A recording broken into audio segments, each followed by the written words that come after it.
And I'm gonna play devil's advocate real quick. When it comes to all the Ben Johnson love, and I just want to be clear, Ben is my very, very clear number one. In fact, he's my number two. I want Ben Johnson to be the head coach of this team and usher us into the next era. I'm willing to make that gamble, but also Bears fans have to understand is what I just said. It is a gamble. And we don't know. We don't, like you just said, we don't know who any of these coaches are going to be. And the only coach that we can see that actually has a track record would be Mike McCarthy. But I'm going to talk about the offensive guru thing that's been going around probably the last 10 years. It's copycat league. If you look at all of them, there's only one that you can really see. Well, two. I'll say two that have really, really been successful. And I'm not talking about like the old school Andy Reid. You know, Andy Reid is 30 years ago. You know what I'm saying? And honestly, the conversation with Andy Reid was a lot different. Him leaving Philly when he came to Kansas City. I know some of y'all young out there, and y'all don't remember when he lost 3 NFC championship games in a row and then lost Super Bowl. There was a lot of and clock management. We heard a lot about that in his first run as head coach. But I think it's a gamble. And I would understand if Kevin Warren didn't want to make that gamble, especially with all the culture stuff we heard this year of how bad the locker room was, that you want a guy who's done this before and has success in it, that maybe the Bears infrastructure isn't the place to be where you would take a new coach and he would be able to do his thing. But if you look at the 8 coaches remaining in the NFL playoffs right now, it's very much a mixed bag. Of course, in the AFC, you got Andy Reid. We know his history. You got John Harbaugh. He is a defensive mind. You've got DeMeco Ryans, defensive mind. You've got Sean McDermott, defensive mind. So, you know, you've got it's a mix. And in the NFC, Sean McVay is the clear offensive guru thing that 100% worked. Kyle Shanahan worked too. I think the issue with Kyle Shanahan has been the fact he ain't really had a quarterback. So I'm not going to really hold that against him. The fact he was able to go to multiple Super Bowls with Jimmy Garoppolo and Brock Purdy says more about how great of a coach he is, more than him just not getting it done. So you got the Sean McVay left. You got Dan Campbell. Comes from an offensive background, but he's more of a CEO type of head coach. You've got Nick Sirianni, defensive mind right there. You got Dan Campbell, defensive mind. So my point is, it's really a crapshoot. Whoever you get, no matter if it is a Ben Johnson or Todd Monken, you got to hope they bring in the right staff as well. So I think it's a big leap to get that. I just think Bears fans, we just stop acting like that's 100% a shoe-in. The thing I kept hearing was, oh, I want to win a Super Bowl. I want to win a Super Bowl. I'm with you. I do too. But I just don't see how you can dump on somebody who's actually won a Super Bowl, no matter how long ago it was, compared to somebody who hasn't. That's the only confusion I have with that comparison. But a lot of reports out right now about Ben Johnson. A lot of people saying he's going to the Raiders. And then today, I feel like it's been kind of trickling back to the middle a little bit. You got Pac-Man Jones. I don't know how reliable his sources are. I don't know. But he says that he has a close friend. Of course, he's close friends with Dion.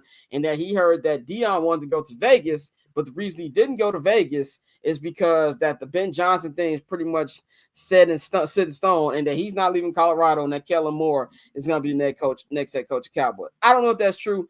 Adam Schefter was on McAfee today. He says that he's not buying the Raider thing. He doesn't understand why people aren't taking the Bears more seriously.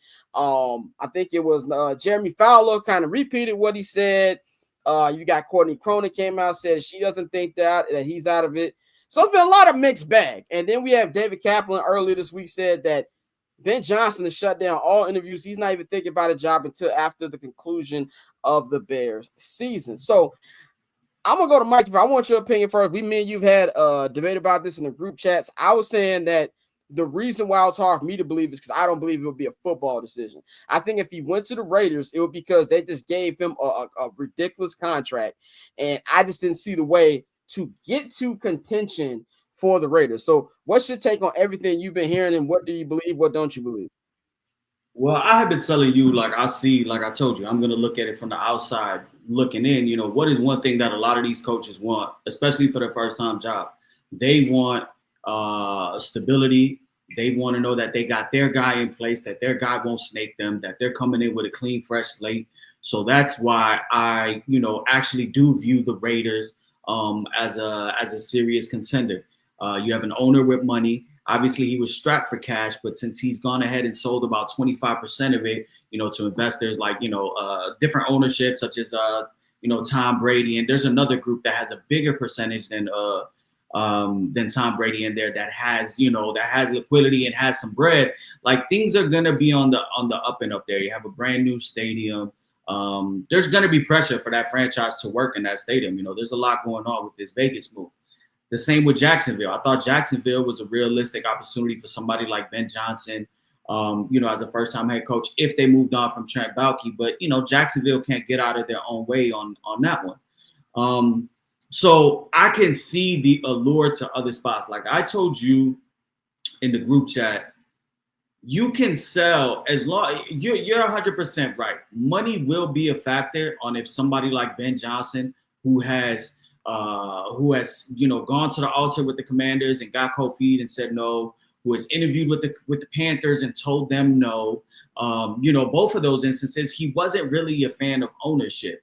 He wasn't a fan of David Tepper. He told the people, that new group that came in for the Commanders that, that you guys are a little bit too cocky. You guys are all basketball guys. I don't think you can make this work, knowing football. And that was something he's not comfortable with. And then, when you go like, okay, if that's your answer last year in 2023, that you guys are basketball guys, you guys don't really know shit. Well, oh shit, I'm going to the Raiders and they got Tom Brady. And Mark Davis has cleared the way to be like, yo, ISO, I'm letting you, kind of steer this shit because clearly I'm doing something wrong. I'm just going to go ahead and have the checkbook. Plus we got our other, partners that have the checkbook. It's very intriguing. It's very intriguing, especially for a young offensive guy. How I was selling it to you was the Raiders are not under any pressure to win now. So you can go ahead and depending on what is to come with the Detroit Lions. Say they do end up hosting that trophy, at the end of this year. Then you know what? Ben Johnson is cool. He could rock for 2 years on rebuilding the roster in his image and what he sees fits and what he thinks works, because he's got an ownership group and a new GM that is coming in under the same guys. It's like Ryan Poles when he came to the Bears. Hey, I'm coming to the Bears for the first-time head coach. We're going to clear all of these veterans. We're going to go ahead and make trades. We're going to get this cap space, and we're going to rebuild it and come back in, 2 years. So I can see the allure there. But for me, I think Chicago is still the best option for him because you are getting that quarterback prospect. Now, I will no longer call Caleb a one of one because there are people in his class that have come in and have done things that, other quarterbacks don't. But I still will take Caleb 1-1 if I'm doing the redraft because I believe the talent is there. So when you get the opportunity to work with somebody with that skill set on a rookie deal, the offense has guys in Rome Odunze, Cole Kmet, DJ Moore. Like the meal is a little bit more cooked. You might got to add a little adobo to it and a little bit of seasoning and maybe, a little garlic powder here and remove a few things. But I think there's more ingredients to cook with there. Now it all comes down to what do the Bears, what do the Bears want? Do they want somebody in this window of Caleb's rookie contract that is a proven veteran guy that has been a head coach before, that has run the offense, run the defense, run team meetings, has completed a schedule, knows how to have a travel itinerary, all of those type of things, has run a full offseason mini camp for rookies, has been in the draft, all of that? Or do they want the offensive young hotshot guy that they're going to go ahead and give him a shot to run his own program? And I think that's where you see a lot in the media of this push and pull with, well, who's in charge? Is it Kevin Warren or is it Ryan Poles? And just to go off of your point, as far as, with some of these coaches that we got in the playoffs this year, Houston Texans for this weekend, Houston Texans, first-time head coach. Detroit Lions, first-time head coach. Sean McVay, Rams, first-time head coach. Nick Sirianni, first-time head coach. Harbaugh in Baltimore, first-time head coach. Sean McDermott in Buffalo, first-time head coach. The only retreads are Andy Reid and Dan Quinn. So to say that you need somebody with experience, listen, everybody was a virgin at one point. You don't just get off the porch putting up 80, cracking dime pieces. Like you kind of got to work your way up. You gotta work it out, right? You got to work it out. So if Ben Johnson is coming through with his V card and he's seeing that, hey, I can make this work and I can get this bitch busting in a division that he's comfortable in. I don't. That's one thing that I don't agree with. People always trying to say, oh, well, he's got to go up against the Vikings and the Packers and the Lions. He knows the Lions like the back of his hands, and that's just scheme. That's just gonna be scheme, and that's just talent. He goes up against the Packers and the Vikings 2 times a year against both of them, and he's owned them. Brian Flores has only given up 30 points like 7 times as the DC of the Vikings. Ben Johnson got 4 of those. Yep. Yeah. And I think too, that's a good point about the one-timers. And you got the proof of Harbaugh been there since what? Niggas in college. Like right. And Harbaugh, and to his defense, he's a special teams coach that was elevated to being a head coach. Yeah. You know, so sometimes, you know, you can say offense, defense, it could be anything. Sometimes you just need a guy. You just need a guy that has a vision that could really, and it might sound cliche, but really command the locker room, because these are not kids. These are not kids trying to make it to the NFL. No, these are grown-ass men with family, with wives, with side bitches, with kids, with mortgages, with different businesses, and they're trying to get paid. So it kids who coming in paid. Caleb had 100% last year. You know what I'm saying? So, yeah, 100%. Caleb was living on his own in high school. Yeah, exactly. Yeah. And I think this is just really about, like I said, getting the right guy. But the thing about the Raiders thing, where it's like, why it would be a tougher sell for me. Not granted, we've heard since day one, it's all about alignment. So yes, definitely. I'm in the shop with Savage. That's hilarious. But it's definitely going up with what he said since day one. He wanted to be aligned with the general manager. Now, from the things that we've heard, and this is why it's so hard to really know what exactly is his interest with the Bears. Like, what's the situation between both teams? Because as a guy who's covered the team for 4 years, I'll be real, there's only like a couple people who really, really know what's going on. I've said that, you know, and this is not for me to say that nobody else on the beat knows what's going on. I'm not saying that, but there's usually 3 names that when they say something, my ears perk up. It's Biggs, Courtney Cronin, Adam Johns, and usually, and they're like the more scoop people on the beat, I guess. Those are the ones I really, really listen to. But it's like, we don't really know. We really haven't heard anything from them about the space. I mean, Courtney has spoken the most about it. And one thing that you sent to the chat, and one thing I watched today was she's saying that Marcus Freeman, pay attention to this next couple of days. I know he's got a presser today. I don't know if it's going on right now or it's later on today, but I'm really interested to see. You know, they're going to ask him about it, what his responses are going to be. Is he going to shoot him down, or is he going to be like, oh, we'll worry about that after the thing?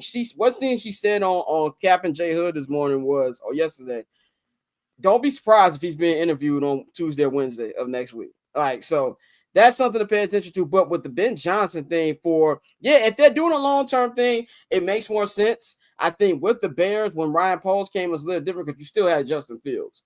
You still had to see, is there anything in Justin Fields? Unless they're trying to get a retread, which if you're trying to rebuild, you probably don't want to get a retread. You probably just want to be bad so you can get you a quarterback later on.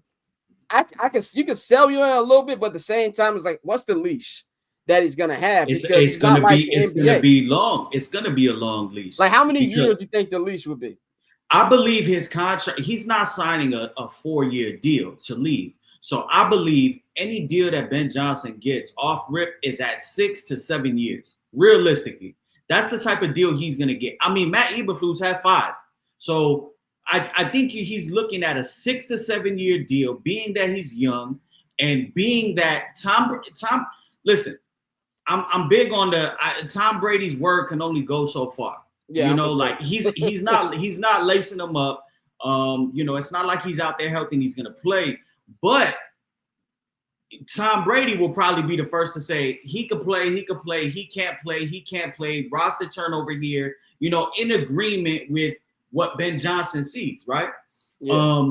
So I think it would be a full understanding of, hey, we got to rebuild this 2-year rebuild probably. And that's the thing.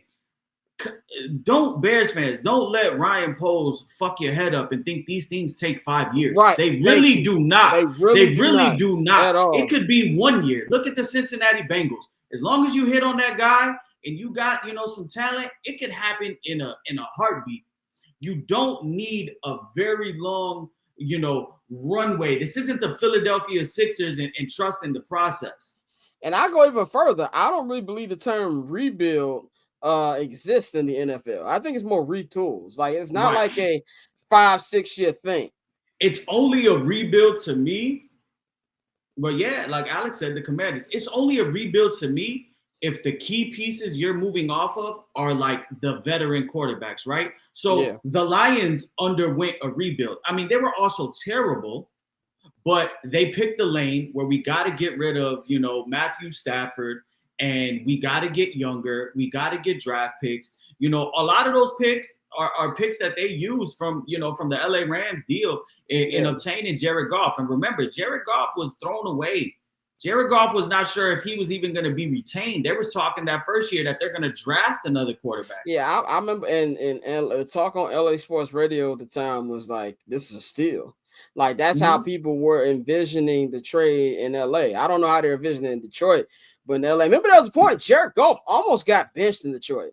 Goff tells this story all the time that, he came to Dan Campbell's office and he thought he was going to get benched. And that's also the thing about getting coached. Dan Campbell got clowned at his opening press. Like, who is this? This meathead, and all the Lions being the Lions. So it's really about you having faith in what you're doing. And of course, there's no reason for Bears fans to have faith in what Ryan Poles and them are doing. But I think the reason I'm waiting is because I don't really know what's the status between the Bears and because we keep hearing different things. We're hearing that from different sources that Ryan Poles wants him, and Kevin Warren might want somebody who's established. And then today we hear that now both Poles and Warren and Warren Warren. I don't know what to believe. So it's like Jaden Daniels, I'm gonna let go of my hate watch this week. I'm gonna need you to do a solid. Do me a solid so we can get this ball rolling. Because if they win, we gotta keep waiting. Triple double hat trick, I know the code too. Ice trade, go for trade, yeah we cold too. Getting paper on these player haters, old news. Money on the other line, so I'm not gonna hold you. Money on the other line, so I'm not gonna hold you. Money on the other line, so I'm not gonna hold you. Money on the other line, so I'm not